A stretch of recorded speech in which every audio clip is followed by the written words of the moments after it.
silverback trolls are only found in the teeth of Nalus, and they're a little bit bigger than a mountain troll, and a little bit stronger too.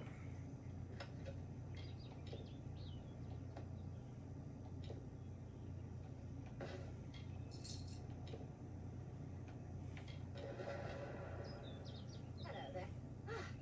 Thanks for dealing with Lekka. I wasn't really afraid, mind you, just playing the part's all. Now that this business is over, just give me the ring and I'll give you your payment. Well, after seeing what you did to that troll, I'm not keen on the idea of getting on your bad side. Keep the ring if you so please. Looks like there's no fairy tale ending after all. You would make a good traveler. Be gone with you.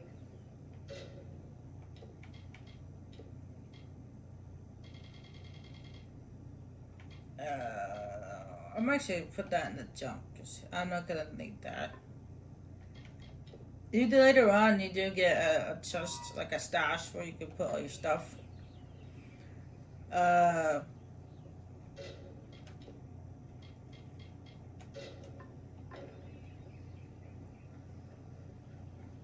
Actually, when we get to this area down here in Wildwood, we get our first house.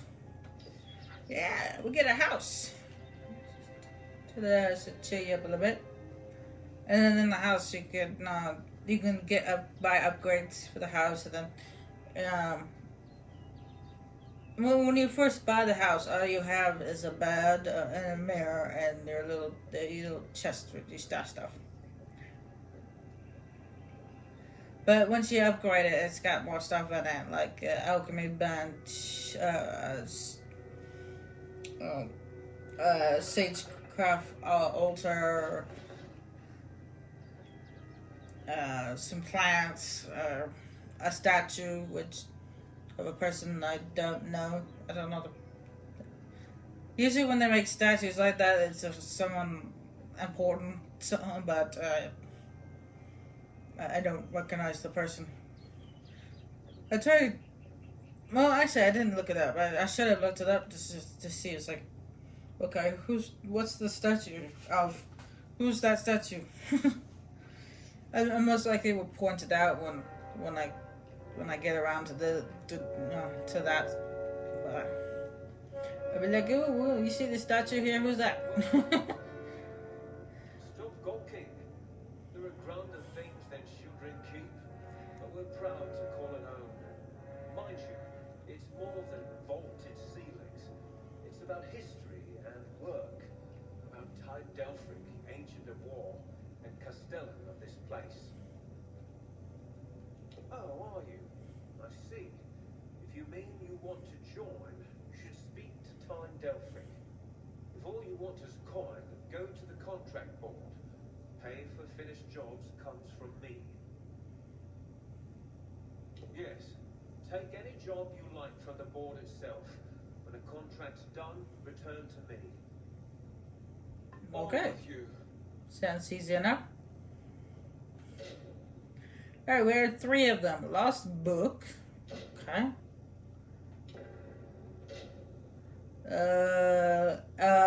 Eaten more inquiry. Okay. And Haskai Trolls. Man, where did they come up with these names? It's like they're making up names. Like I said before, so they just like to make up names in games.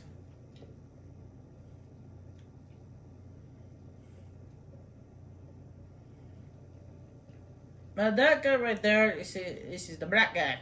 No, they're not technically black. They're brown, but the colored guy, the colored old man right here, he's also a trainer. He's a trainer in blacksmithing. The one in Goldhard is a trainer in Detect Hidden.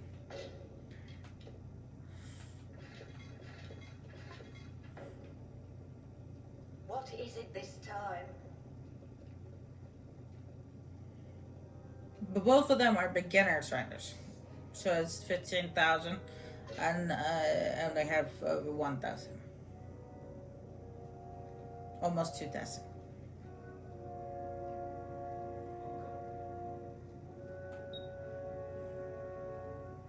Commendations for Dura. That'll get you your first assignment.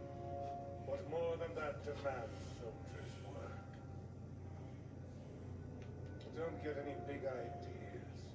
Heroic deeds are long past, and the war's far away. But there's honest soldiers' work to be done. Hirelings earn good pay for standing guard, dealing with thieves, patrolling roads. In fact, there is a patrol sitting out shortly, if you're interested. 10 years ago, it raged all over the plains, and we earned our pay in combat. Now the war's in a standoff, and we pay warriors to sit in Melsenshire and stare at the Dwath army. A merchant group has retained us to discover why traders have been vanishing from the road and Lorca Rain. Travel to Dyden Hill and meet a fellow hireling named Will Rendig. He's likely the healers. Then report to Warden's Bridge. You and a crew of other hirelings will scour the area and ensure the roads are safe. Understood? Good then.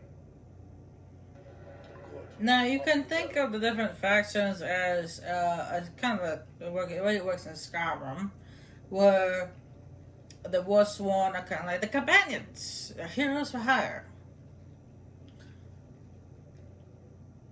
Warriors for hire, I guess, sellsword, stuff like that.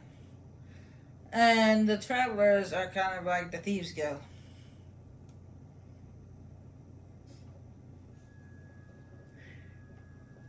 And the mage faction is kind of like the cause of Winterhold.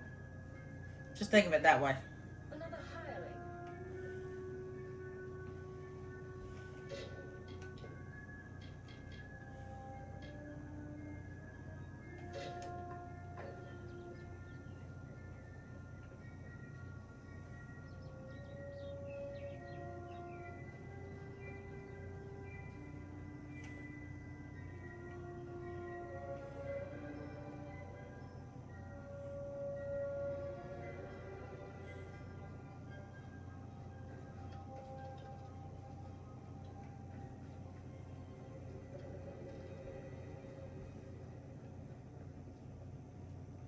Of course, this game came out way before Skyrim did, so.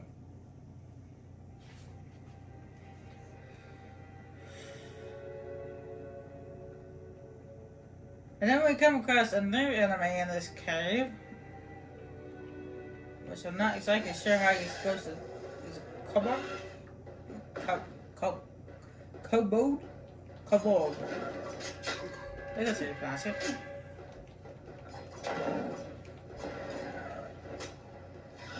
It's kobold. Kobold. Or is it kobold? Because sometimes the O makes an A sound.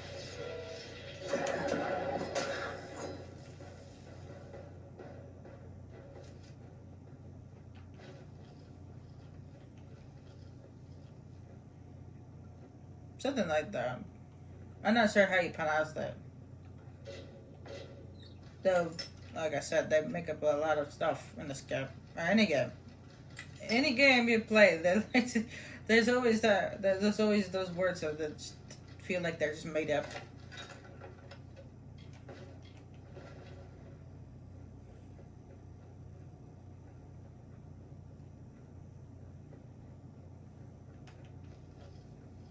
And then we also have another new enemy, which is they're kind of like dog-leg creatures.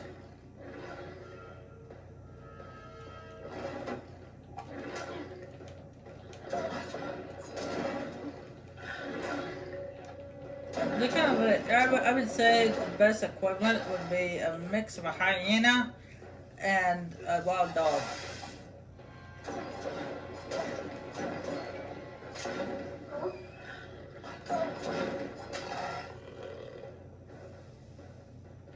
Which is ironic because they say hyenas relate to cats.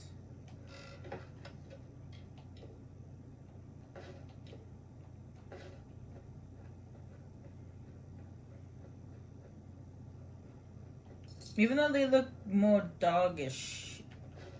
Yeah, doggish. Yeah, that's the right word. Doggish. They look more like dogs, but they're sick, like cats.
Behold the gentle beasts of field, hill, and wood. Unlike we who wear unusual garments and betake such artifices as war and deceit, these noble beings are at one with all around them.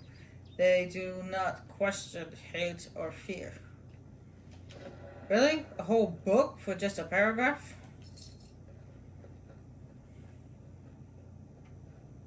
Well, whoever wrote that isn't wrong.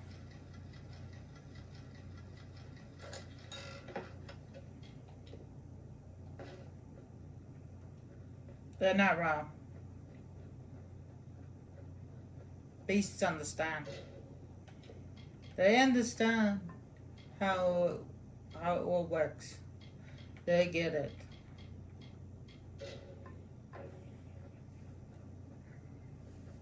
They understand more than humans do.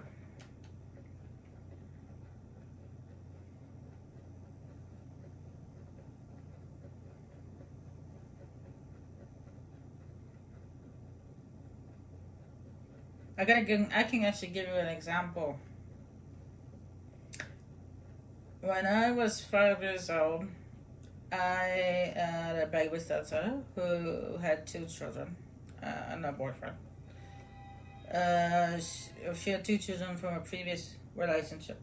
Her oldest one was about the same age, maybe a couple months younger. And the youngest one was still a baby, maybe a few months old. And one day, they lived in a small one-story house with 2 bedrooms, and the kitchen and living room were conjoined. There was no wall between them. One day, I was playing with her son, her oldest son, of course, and yeah, she had 2 sons. We were just playing in the living room. We were playing with blocks and having a good time, just being little kids.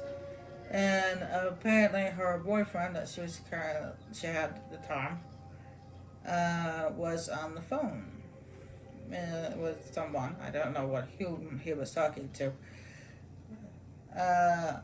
Anyway, he was on the phone and he was talking. I think he was talking to a friend.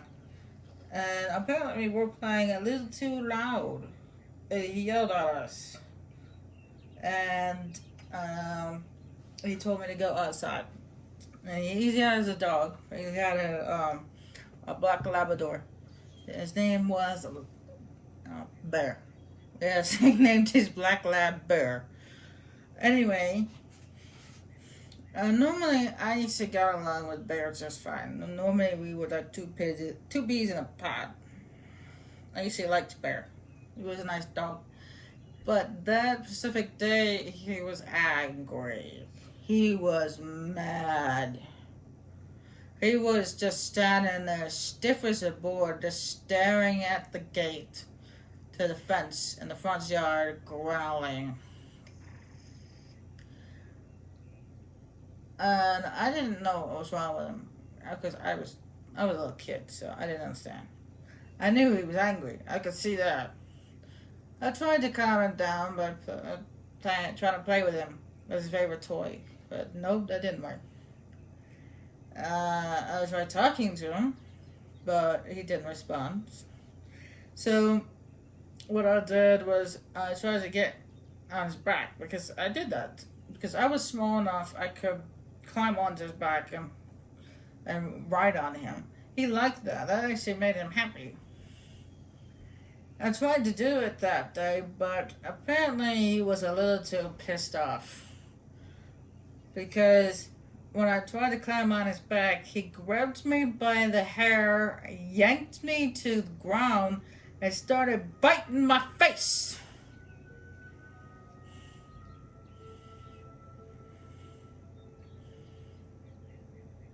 And the window to the kitchen, which is where her boyfriend was standing, talking on the phone, happens to be looking out into the front yard. And did he do anything? Did he stop his dog? No. My babysitter heard screaming from outside, so she put the baby down and when I looked outside, saw the dog attacking me, grabbed a bat, ran outside, and started beating the dog with the bat. Trying to get it off me. Or get him off me, I guess. It only when she started beating the dog with the bat that her boyfriend did something. He put the phone down, went outside, pulled her away, grabbed the dog by the collar, pulled him off me. She brought me inside, gave me a rag. I didn't even realize my face was bleeding. I was too busy crying and screaming and flailing my hands around trying to get the dog to get off me. She gave me a wet rag, told me to hold it to my face. I didn't even realize that my face was gushing blood. I was too busy. I was too much in shock. I was too busy crying. And because I was crying, her kids started to cry. And then her boyfriend shouted at them to shut up. And because he was on the phone, and he was more concerned about his phone conversation than his dog mauling me. My babysitter snatched the phone from him, hung up on whoever he was talking to, dialed 911, and he booked. He went outside, grabbed his dog, threw him in the back of his pickup, and he was gone. They wanted to track the dog down to check to see if he had rabies. And of course, he knew that he was going to be held accountable for the dog attacking a child. And it turns out that guy was also an ex-con. And that would have been his third strike. He would have been put in prison for life. And he didn't want to go back to prison, so he ran. They looked for him for 2 years. By then, I'm actually originally from Washington State. That's where I was born. I was raised here in Michigan. By then, we had already moved to Michigan. They finally found him at his cousin's country home down in Georgia. Actually, his cousin found him. Dead. Yeah, he was dead. Apparently, he killed his dog and he hung himself. Because he didn't want to go back to prison. Luckily, the dog didn't have babies. It was just mad for some reason. Anyway, ever since then, I was terrified of dogs. Big ones, especially. Smaller dogs are like knee high. Were not a problem. I wasn't scared of them. But big, huge, like Labrador dogs and retrievers, whoo, I was terrified. Especially brown and black ones. Anyway, when we moved here to Michigan, we moved around quite a few times, and then we lived on the street, like actually next to a park. Across the street, our neighbors had a daughter about my age. I was about 6, 7. I was about 8 years old. We were about the same age. So I go to visit her sometimes after school. And their parents have 2 golden retrievers, or Labradors. Which one's bigger? I think they were mixed with Lab and Retriever. But anyway, they were so big, you could mistake them for lions. Even the male had like his fur was all, neck was all like scruffed up on the back, so it made it look like he actually had a little mane. And of course, at that time, I was still terrified of big dogs. And big dogs knew that I was scared of them, so they would bark and growl at me, just to scare me more. That's not going to help a traumatized child. That's just going to make it worse. Ironically enough, the male and female, they were actually brother and sister. They came from the same parents.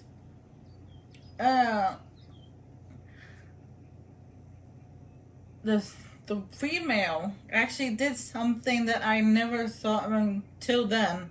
I never saw a dog do, because they mostly barked or growled at me because I was scared of them. The female actually understood why I was scared. She figured that something tragic must have happened to me be afraid of dogs. So she did something that I didn't actually expect a dog to do. She actually bit her brother in the ear. Yeah, she bit her brother's ear to make him stop barking and growling at me. And then she pushed him away from the fence. And then she came towards the fence, whined at me with her ears flopped backwards just to show that she wasn't going to hurt me. I put my hand near the fence and she licked it. She actually was nice to me. And that helped me calm me down a little bit. And then from then on, she kind of helped me out of my trauma of being terrified of big dogs. This just as an example of an animal's intelligence. They just know, especially females, especially female animals. They just know.